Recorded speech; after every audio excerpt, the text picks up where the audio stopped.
ഷഷ്ടിവ്രതമൊക്കെ എടുത്ത് രാവിലെ തന്നെ സുബ്രഹ്മണ്യനെ കാണാൻ യാത്ര തിരിച്ചു.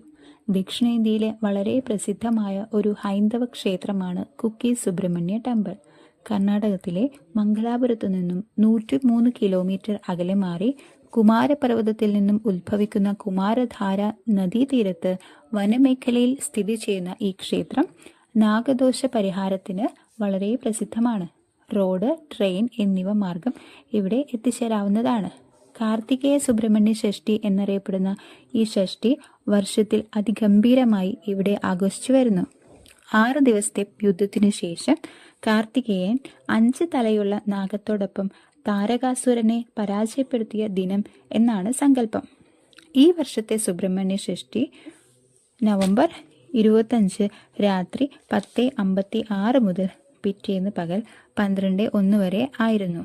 ഇന്ത്യയുടെ പല ഭാഗത്തു നിന്നുമുള്ള ഭക്തർ ഈ സമയത്ത് ഇവിടെ എത്തിച്ചേരാറുണ്ട്.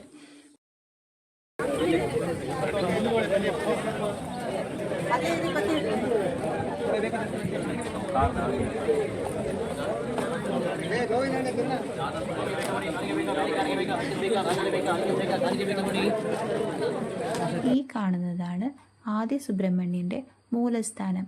ഇപ്പോഴുള്ള സുബ്രഹ്മണ്യ ക്ഷേത്രത്തിനോട് ചേർന്ന് വലതുവശത്ത് 500 മീറ്റർ അകലെയാണ് ഇത് സ്ഥിതി ചെയ്യുന്നത്.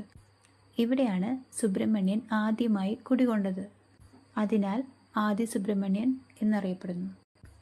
ഈ പുഴയിൽ സ്നാനം ചെയ്ത് ഭക്തർ പാപം മുക്തരാകുന്നു എന്നാണ് വിശ്വാസം.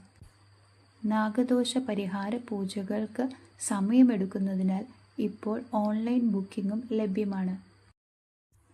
രാജ്യത്തിൻ്റെ പല ഭാഗത്തു നിന്നുമുള്ള ഭക്തർ എത്തുന്നതുകൊണ്ട് തന്നെ ഇവിടെ ധാരാളം ഹോട്ടലുകളും ലോഡ്ജ് റൂമുകളും ലഭ്യമാണ്. ഇവിടെ എത്തുന്ന മിക്ക ഭക്തരും 50 കിലോമീറ്റർ അകലെയുള്ള ധർമ്മസ്ഥല ക്ഷേത്രം സന്ദർശിക്കാറുണ്ട്. സുബ്രഹ്മണ്യന്റെ മാതാപിതാക്കളായ മഹാദേവനും പാർവതി ദേവിയുമാണ് അവിടെ കുടികൊള്ളുന്നത്.